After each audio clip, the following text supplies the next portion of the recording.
પાઠ 19 સાંઢ નાથ્યો. હવે આપણે પાઠને સમજીએ.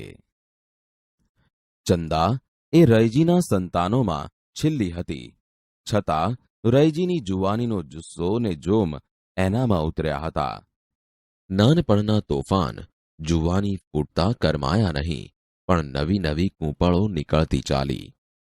ભમ્મર ચઢાવેલો ગુમાની ચહેરો, અભિમાની ફૂલેલું નાક, રૂઆબમાં પીસેલા હોઠ, અકળાટમાં ઊંચી રહેલી ડોક, હાથ વીંચતા ખડકની પેઠે અણનમ રહેતા ખભા, ફલાંગો ભરી ચાલતા છટાક છટાક થતો તેનો ઘાઘરો, ને એ સર્વમાં રાતા રંગની ઓઢણીમાં શોભતો એનો ઘઉં વર્ણો દેહ દરેકના હૃદય સોંસરવો નીકળી જતો. ચંદાને પરણવાના કોડ નાતના જવાનિયામાં ઘણા ઘણાને હતા, પણ એક વિચિત્ર અને માન્યામાં ન આવે તેવો પ્રસંગ બની ગયો. ત્યારથી ચંદાનો લંબાવેલો હાથ કોઈ પકડવાની હામ જ ભીડતું નહીં. એક તોફાની મદમસ્ત સાંઢ રખડતો રખડતો ગામમાં આવી પહોંચ્યો. એને જોઈને સીમાડામાં જતા ઢોર પાછા ફરતા નહીં, પણ જીવ લઈને નાસતા. સીમમાં જતા લોકો પણ એ રસ્તે ન જતા. અડફેટે જતા સાંઢનો કેર વધતો ગયો. સીમનો પાક ભેલાડે, પણ કોઈનાથી ચૂં કે ચા ન થાય. આનો ઉપાય કરવા એક વખત લોકો ભેગા થયા. એક વખતે જો પગે ડાકલો નાખીએ તો પછી આપણે છીએ ને એ છે. ત્યારે તો બકરી બની જાય. અત્યારે તીર નથી અડતા, પણ પછી તો કોઢીના ઘા પડશે, ત્યારે ખબર પડશે. સરસ ઉજાણી થાય. આટલું દુઃખ ભોગવ્યા પછી ઓછા આપણે છોડવાના છીએ. પણ ડહકલો નાખવા કોણ જશે? બધા એકબીજા સામે તાકી રહ્યા. દૂર રહી વાત સાંભળતી ચંદા નિશાળમાં ભણતી ત્યારે તેને માસ્તરે કહેલી વાત સાંભળી આવી. તે બોલી, તમારા જેવા ઉંદરો એક વખત ભેગા થયા હતા બિલાડીના દુઃખનો ઉપાય કરવા. એક ડાયા ઉંદરે રસ્તો કાઢ્યો કે બિલાડીના કોટે ઘંટ બાંધ્યો હોય તો તે આવી પહોંચે એની ખબર પડે અને બધા દરમાં સંતાઈ જાય. એ વાત વધાવી લેતા બધા ઉંદરો એકસાથે બોલી ઉઠ્યા, હા હા, એ સારો ઘાટ છે, પણ બિલાડીને ઘંટ બાંધવા કોણ જાય? તેમ આ સાંઢને અહીં ડહકલો નાખવા કોણ જાય? એ પૂંછડાવાળા ઉંદર ને તમે વગર પૂંછડાના. કટાક્ષ કરી ચંદાએ બધાની હાંસી કરતું હાસ્ય કર્યું. મરવું હોય તે જાય. જાનવરની જાત, એનો શો ભરોસો? મને તમારી દયા આવે છે, નહીં તો હું હમણાં ડહકલો નાખી દઉં. અમારી દયા. તમારી નહીં, પણ તમારી આ મૂછોની. ને એક વખત મૂછો મુંડાવાનું કહેતા હો તો મારે એ કામ કરી આપવું. એની શરત સાંભળી બધા વિચારમાં પડ્યા, ને કંઈક વિચાર કર્યો હોય તેમ સર્વેએ કબૂલ કર્યો. કબૂલ? કબૂલ કબૂલ. ત્યારે જોવું હોય તો ઉગતા સૂરજે આવજો, સાંઢ હોય ત્યાં.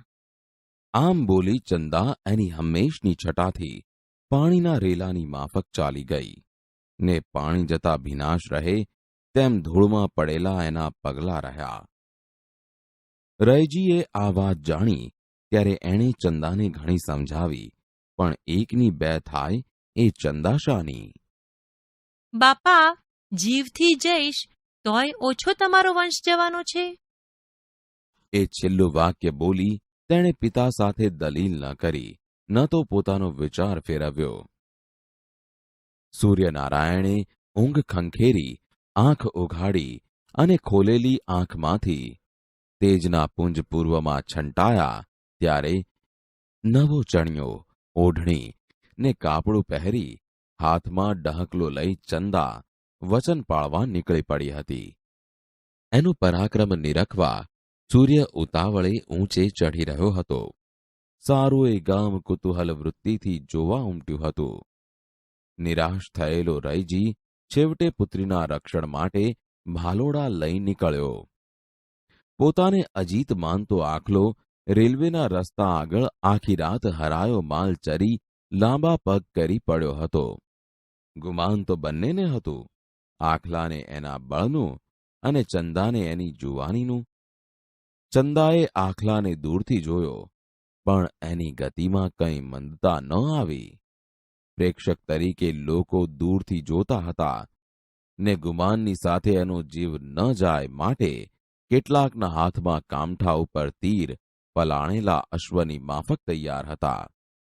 ચંદાએ ખેંચતા ફાવે તેમ છરો કમરમાં ખોસ્યો હતો. હાથમાં ડહકલો સોટી પેટે ઝુલાવતી તે નજીક જતી હતી.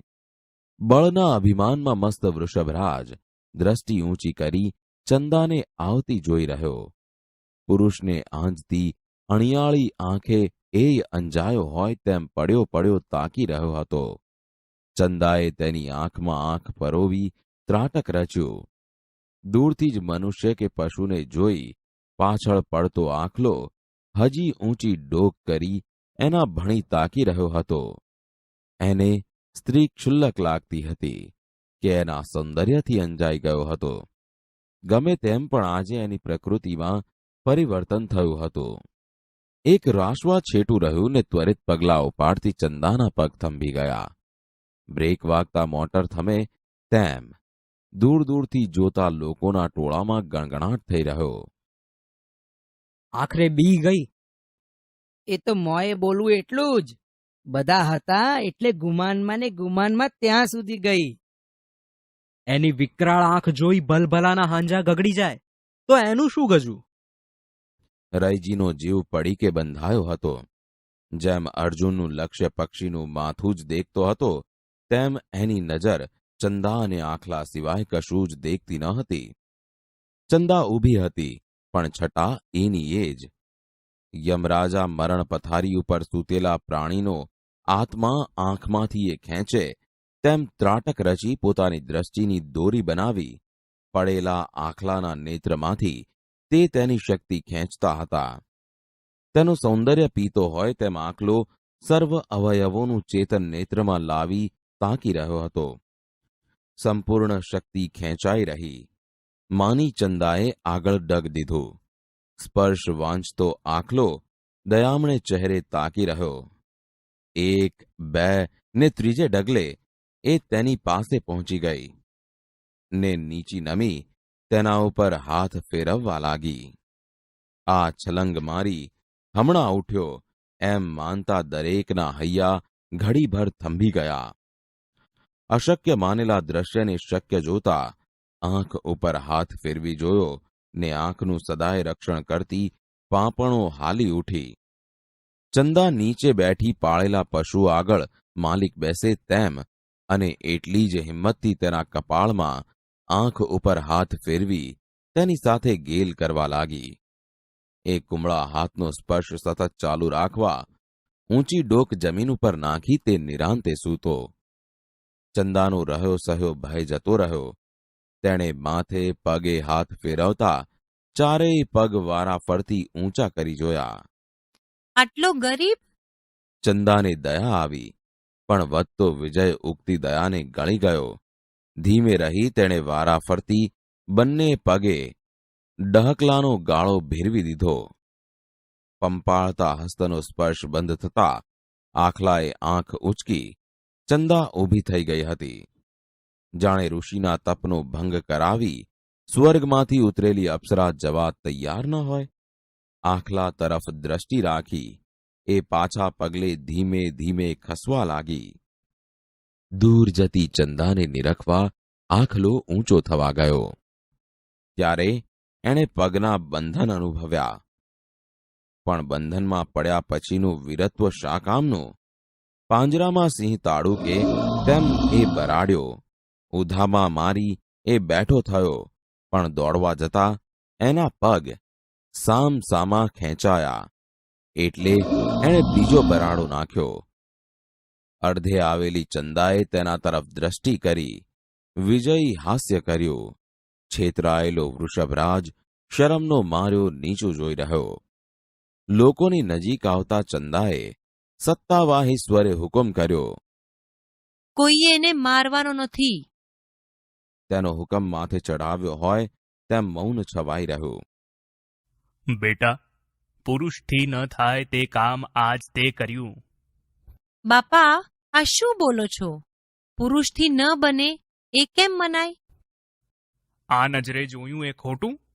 આટલા પુરુષોમાંથી કોઈની હિંમત ન ચાલી.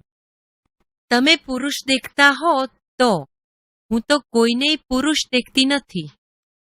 એનો કટાક્ષ સાંભળી દરેકને ભોંયમાં પેસી જવાનું મન થયું, પણ આ કટાક્ષ ફરીથી એણે કોઈ વખત ઉચ્ચાર્યો નહીં. ફરતા ગામડામાં એ વાત જોતામાં પ્રસરી ગઈ ને તેમની નાતમાં તો એ રામાયણ મહાભારતની કથા થઈ પડી. ભાષા સજ્જતા. બાળ દોસ્તો, આજે આપણે સકર્મક ક્રિયાપદ વિશે જાણીએ. હવે અહીં આપેલા વાક્યો ધ્યાનથી વાંચો. પહેલું વાક્ય છે, અત્યારે તે મોતી વીંધે છે. બીજું વાક્ય છે, અમે રાતે પુસ્તક લખીએ છીએ. ત્રીજું વાક્ય છે, તમારો કાગળ અમારે નથી વાંચવો. બાળ દોસ્તો, ઉપરના ત્રણેય વાક્યોમાં તમે જોશો કે વીંધવું, લખવું, વાંચવું એ ત્રણ ક્રિયા થાય છે. જો આ પ્રકારની ક્રિયાઓ થતી હોય તો તેની સાથે એ ક્રિયા કરનાર અને એ ક્રિયા માટેની વસ્તુ આવશ્યક છે અને એ ક્રિયા માટેની વસ્તુ અવશ્ય આવે. જેમ કે જો વીંધવું હોય તો વીંધનાર વ્યક્તિ હોય અને જે વીંધનાર વસ્તુ હોય એ બંને અવશ્ય આવે. એટલે કે ક્રિયા કરનારને કર્તા કહેવાય અને ક્રિયા જેના પર થઈ રહી હોય તેને કર્મ કહે છે. આથી અહીં આપેલા વાક્યોમાં તે, અમે, અમારે એ ત્રણેય કર્તા કહેવાય, જ્યારે મોતી, પુસ્તક, કાગળ એ ત્રણેય કર્મ કહેવાય. અને એ બંનેની સાથે જોડાયેલા વીંધવું, લખવું, વાંચવું એ ત્રણેય ક્રિયાપદોને સકર્મક કહેવાય છે. બાળ દોસ્તો, હવે આપણે અકર્મક ક્રિયાપદ વિશે જાણીએ. હવે અહીં આપેલા વાક્યો ધ્યાનથી વાંચો. પહેલું વાક્ય છે, કૃતુ બેઠી. બીજું વાક્ય છે, પ્રિયાંશી સૂતી. ત્રીજું વાક્ય છે, દિયા દોડી. બાળ દોસ્તો, ઉપરના ત્રણેય વાક્યોમાં તમે જોશો કે બેઠી, સૂતી, દોડી એ ત્રણ ક્રિયા થાય છે. તેથી તે ક્રિયાપદો છે. વળી કૃતુ, પ્રિયાંશી, દિયા એ ત્રણેય ક્રિયા કરનાર છે. તેથી તે કર્તા છે. પરંતુ અહીં આપેલા વાક્યોમાં કર્મ નથી, છતાં માત્ર ક્રિયાપદ હોવાને કારણે જ અહીં આપેલા વાક્યોના અર્થ સમજાય છે. આથી બેસવું, સૂવું, દોડવું એ ત્રણ ક્રિયાપદોને અકર્મક કહેવાય છે.